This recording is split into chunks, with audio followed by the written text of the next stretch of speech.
Hello, and welcome to the Writer's Nook. My name is Trudy Krisher, and I'm going to be your host for the next half hour. The goal of the Writer's Nook is to provide you, the viewer, with some lively conversation about books, writers, writing, and the enjoyment of the written word. And today I am fortunate to have beside me a Cincinnati and Dayton area writer by the name of Wendy Hart Beckman. And welcome, Wendy. Thank to you, the Trudy. Writer's Nook. I appreciate being invited. Good. Well, we're glad to have you here. We're going to get to your books in just a minute, but one of the things that I want to tell our viewers is you have lots of interest. Not just writing. Writing is one of the main ones, but tell our readers all the things you're interested in. Oh my gosh. Viewers. Well, some of the things that I am interested in and do, I do crocheting, knitting, I love to cook and bake. I also have a second-degree black belt in Taekwondo, even though I look like a cream puff. I also started a nonprofit in 2007 and to raise awareness of ankylosing spondylitis, and for that I go to paintball tournaments and have an information booth and hand out information. So I know a lot about paintball now, and you know it really hurts when you get hit with those paintballs. Sure. Yeah. But now, don't you sing? I sang for 10 years with the May Festival Chorus, which is the official chorus of the Cincinnati Symphony Orchestra. It was one of the most thrilling things I've ever done. And you're a photographer. And I'm a photographer. I've had my photos shown in 2 exhibits, and my second book, which was on the national parks, featured some of my photographs. Isn't that neat? Oh, and yeah, also it's you've so got a fun. master's or a degree in geology? My first bachelor's degree is in geology. My next bachelor's degree is in technical science, technical communications, natural science. And my master's is in English with a concentration in editing and publishing. And I have a graduate certificate in professional writing. Now see, I wanted to start with all that as sort of a segue into the fact that you are a very accomplished and prolific freelance writer. And I think one of the key things about being a successful freelance writer is you have to have a lot of different interests. That's one of the things that can really propel you, Very much. In fact, I conduct a lot of writing workshops. And I often tell my participants, especially the younger ones, that besides loving to write and being skilled at writing, quite often to be a successful freelancer, you need to know about something else that you can write about. And so I was a medical and science writer for quite a while because I'm a hypochondriac because my degrees are in science. Oh my gosh. And I think that's important because a lot of people want to get their start in writing, and freelance writing is a great way to go. Now, people in this area are familiar with you in Dayton. You are from Cincinnati. Can you talk a little bit about your Dayton connections here? Well, for 20 years now, I've been attending the Antioch Writers Workshop, first as just a participant, and then I worked it as what they call a work fellow, which is a great opportunity because then you can go and not have to pay for it. Exactly. But you work your fingers to the bone. You do. And I've been on faculty twice, so I feel that a lot of my success is due to the Antioch Writers Workshop. And you take photographs. Don't Yes, you? and Aren't I you the am- official and I was- or unofficial yes, photographer of the Antioch Writers Exactly. Workshop? I was the official photographer for several years. Yeah. But last year, because of my books coming out last year, I was not able to be at the workshop. I also taught at Sinclair Community College for a while. Great. Yeah. Good. Tell us about, you're a freelancer with a variety of, irons in the fire. Tell us a little bit about each one of these books that we have up here. I'm going to hold this one up first. Just tell us a little bit about it. these are my- Founders and Famous Families of Cincinnati. These are my 3 most recent books, and Founders and Famous Families of Cincinnati was a neat opportunity because I heard through the grapevine, writers need to network, Sure. that this publisher was looking for somebody local in Cincinnati who could write about the famous families of Cincinnati. Okay. So I found the editor's name and I sent him some of my clippings from my Cincinnati Magazine articles, and I sent him a couple of my books, and he went out and bought all of my books. Good. And so Well, that I was a ended up fringe getting- benefit, wasn't it? It was, very much. And this was a regular, traditionally published book where I got an advance on my royalties, and I earn royalties. And this was one of the first books to go out on an ebook also. And Okay. ebook sales are doing really well. Very great. That's great. Now, what about this one? This is called Harlem Renaissance Artists and Writers. Now, this is a revision of my very first book, and it sold out, which is really cool. Unfortunately, it set me up for some high expectations. because You always want that to happen, don't you? I know. Oh, gosh. I Let's see if earned can back hold the this up. advance in 6 months, and that Doesn't never happen. happens with Yeah. first-time writers. Yeah. So this was brought back out again in 2013, and the previous version of it was only library bound. Okay. This came out library bound because its main audience is school and public libraries, and then it was also brought out in paperback and as an ebook. Very good. Okay. Let's look at this one. This one, and I'm really glad that this is see if I can for get a writer's audience, because this is a neat opportunity to get a book written. This was what you would call a work for hire. And so if you look in the front, and I want all of your audience to go out and buy a copy. Sure. It's a beautiful book. It is, and Gorgeous book. this was published, it was printed by Orange Fraser Press in Wilmington. They do beautiful They do work. wonderful work, and they're so nice to work with.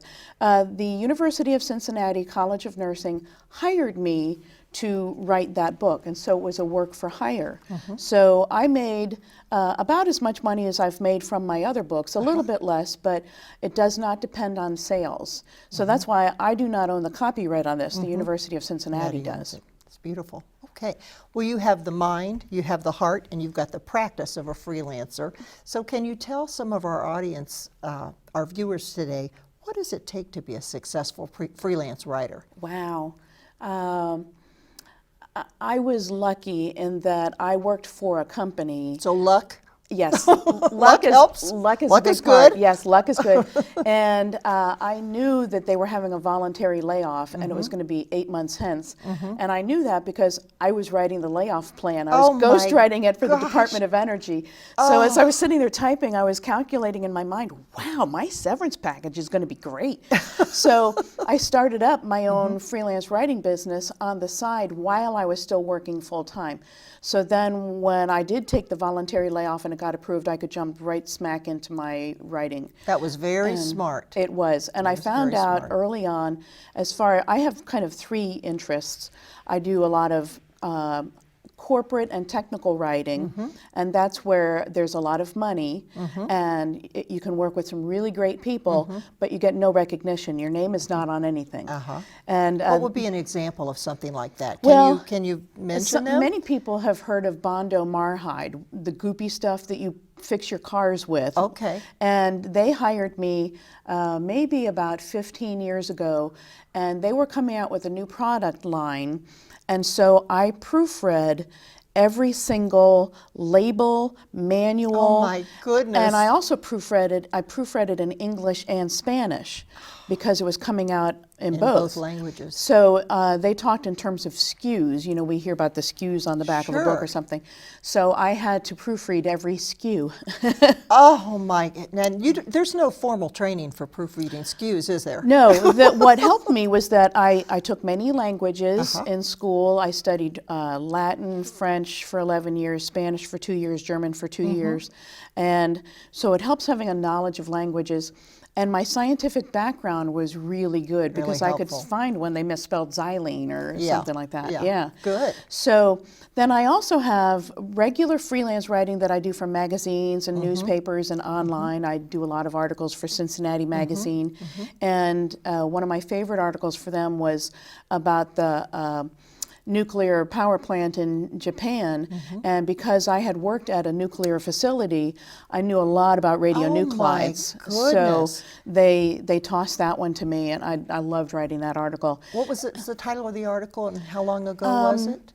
That was about, well, it was when the Fukushima Daiichi plant had the problem, so that was about maybe 4 years ago, I think. And it was like a short primer on radiation or something like that. Interesting. Yeah. Okay. So let me ask you what the advantages and the disadvantages of freelancing are. Oh, well, One of the disadvantages that luckily, again, luck, It worked out for you. I don't experience is quite often you have to worry about insurance because you're self-employed.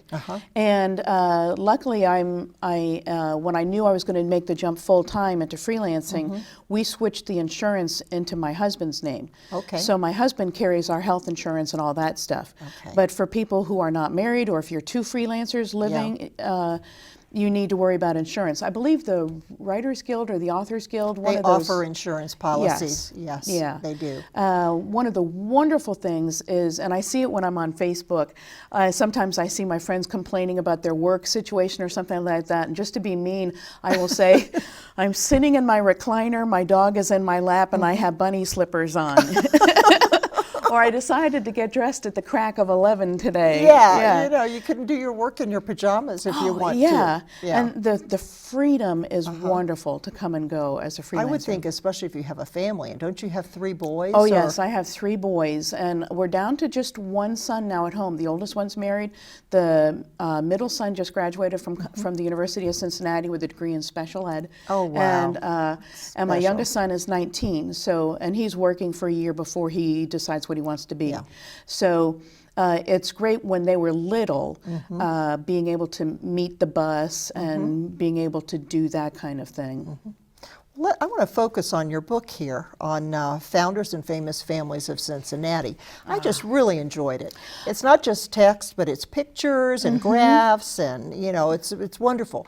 There are all kinds of stories. Our audience is going to know these names. Oh yeah, Taft, Scripps, Proctor. Lindner, Can you tell us, Lindner, tell us about some of the people that cropped up as you were doing the research that you found really interesting? Well, a lot of the people who cropped up, you mentioned Procter and Gamble, one came from Ireland, one came from England, and one of them stopped in Cincinnati because he was sick. He was just a young child. That was Proctor, wasn't it? I Or believe was it so. yeah, I always get them mixed up now. They seem like they should be twins, don't Yeah, they should be. And so they were coming down the river, and the parents stopped because the son was sick, and then they ended up staying in Cincinnati.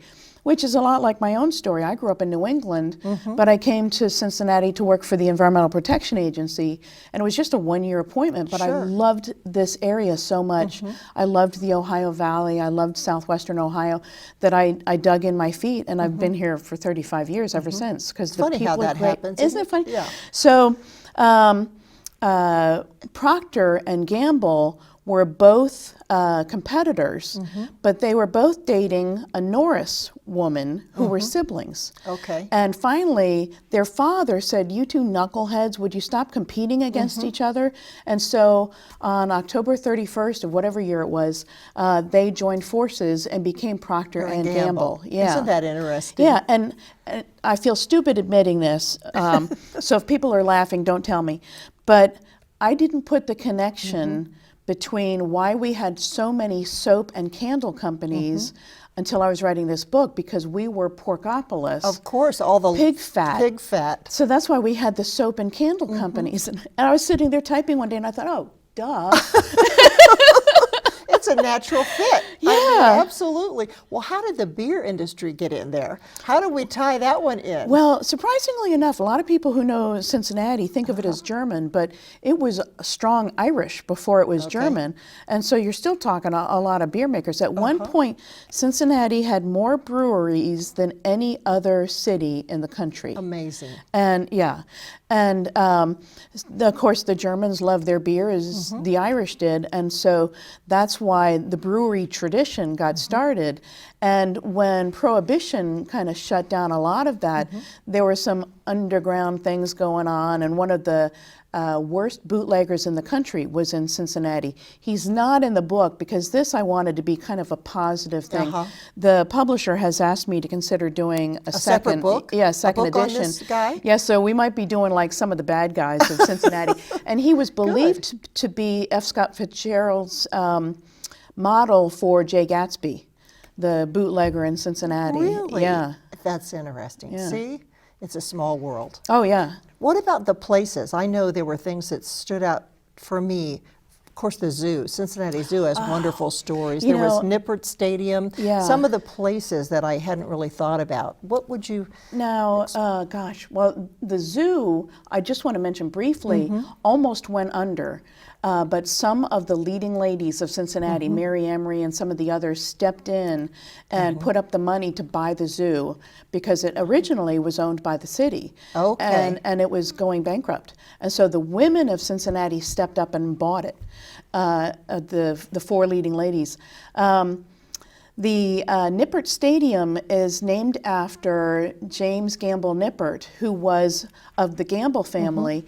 And on Thanksgiving, they had the big rivalry football game between UC and Miami. And Jimmy Nippert was a grad student studying law. And his brother, Lewis, who ended up, ended up not playing, he went in for his brother. Well, before the game started, they had, what else would you have on Thanksgiving, but chicken races on the field. of course. So, yeah. Is that still a tradition? No. It was a one-time thing. No, Okay. that was, yeah, one time. All right. So Jimmy Nippert got spiked, and they believed that it was because of the chicken excrement on the field. Oh, my It got gosh. infected, and so he ended up, his mother nursed him at home, but then finally they went to the Christ Hospital, which was started by Elizabeth Gamble, and or in honor of Elizabeth Gamble, and he ended up dying on Christmas Oh, how in his mother's arms. tragic. Yeah, so that's what Nippert Stadium is named for. for James him. Gamble Nippert, who died, he Wow. was like 22, I think. Well, is there a segue here between Cincinnati and nursing? Since you talked about your mother, Yeah, and the dying nursing, in his yeah. arms, I mean, Well, this is beautiful. Just it- beautiful. It's just a gorgeous book. And the Cincinnati, UC, if you're interested in nursing, you should stop in at UC's College of Nursing because they have this wonderful archive. And they have nurses' uniforms going back to the 1800s. They've got nurses' uniforms from all the major wars. That is so cool. And can you yeah. just come in, walk in? Do Yeah. you need an appointment or Yeah, anything? No. it helps. Well, you let 'em just know have you're to coming. you let them know you're coming, Yeah. and they have to unlock the library because they have some very valuable stuff there. Uh-huh. And the things, UC's College of Nursing was one of the first to start the online education, program? nursing program. So, and I loved working with the people for the College of Nursing. There was the woman who was the dean of the College of Nursing when I wrote this, she still is at the moment, she when she was young, she was very sick. And she said that one of the meaningful things that got her to want to go into nursing was when she would be scared during the night and a nurse would come in and make her and feel comfort better. her. Yeah. Oh. Yeah, and it still gives me goosebumps. It does give me goosebumps because I think those kinds of things are formative for people. Yeah, very know. much. Well, it's a beautiful book, so Well, I thank thank you. you for Thank that. you. Do you want to read us anything from? Yes, and in fact, what I've chosen Okay. is something that I thought your Dayton folks would like. I did a sidebar. Between the chapters, I have sidebars on various Sure. topics. And this is the sidebar on Cincinnati's confectionery families. And so one of the ones, of course, I cover the Aglamesis brothers and Graders. One of the families I mention Esther Price Candies. And then I say, Was Esther Price from Cincinnati? no. Okay, but tell us about All right. Esther Price. Now wait, wasn't Esther Price from Dayton? Yes, she was. But many people in Cincinnati think she was a Cincinnatian, and the company that she founded in Dayton is now being run by a second generation of Cincinnatians. So it's worth a nod here. Esther Price was born in 1905 and died in 1994. In a home economics class, she learned how to make fudge, and her life was changed forever. Oh my. Even when she graduated from school and got a job in retail, Esther continued to make candies for her friends and coworkers to great accolades. Finally, she gave in to her destiny and opened up her own store in 1926. She prided herself on using the finest butter and cream for her candies. At one point, she asked Jim Aglamesis for advice about making candy. She created a local favorite when she and the folks from Mike Sell's Potato Chips teamed up and created the first chocolate-covered potato chip available from October to March. In 1976, Esther Price sold the company to 4 men from Cincinnati, including one named Jim Day. Today, Jim Day's descendants own Esther Price Candies, although the company headquarters is still on Wayne Avenue in Dayton. Absolutely. Let's hear it for a company's Wayne headquarters Avenue in Dayton, that's right. Ohio. Good. The distinctive gold box can be found in dedicated Esther Price stores in Cincinnati, as well as many area Kroger. Awesome. Well, thank you, Wendy. And I love hearing about your many interests and how they make their way into your books and your life. I want to tell our readers, our viewers, that there is a website, wendyonwriting.com, yes, where they can go for advice.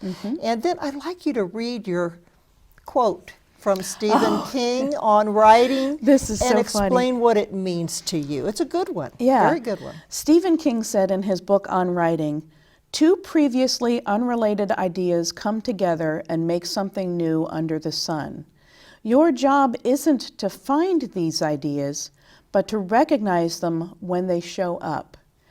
And so many people feel when they're writing, they have to come up with all these different ideas. There are very few new ideas in the world. It's true. And it also explains, some people refer to it as their muse, some people refer to it as the voices in their heads. For me, it's just a feeling when I think, oh, I can connect these two ideas, and isn't that cool?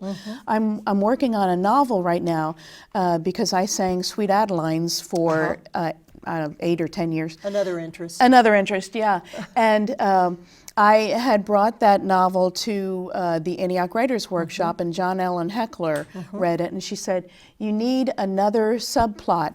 And so I thought, no, I don't. And then all of a sudden I thought, I'm going to give the main character's father Alzheimer's. And so besides her singing in the chorus and all this stuff, she's also dealing with her father's Alzheimer's. So the whole time she's trying to establish her individuality in this chorus where everybody looks alike and thinks alike and sounds alike. She's trying to figure out who she is, but her father is forgetting who she was. Oh my goodness, what a neat plot device. Yeah. Very good. I'm on my 3rd draft of that book. Well, so. there are probably many more after that. If Probably so. If my experience proves true. Well, Wendy, thank you so much Thank for you so being much, with Trudy. us today. And thank all of you viewers for tuning in. If you have any comments on the Writer's Nook, you can certainly contact me at www.trudykrisherauthor.com, and happy writing.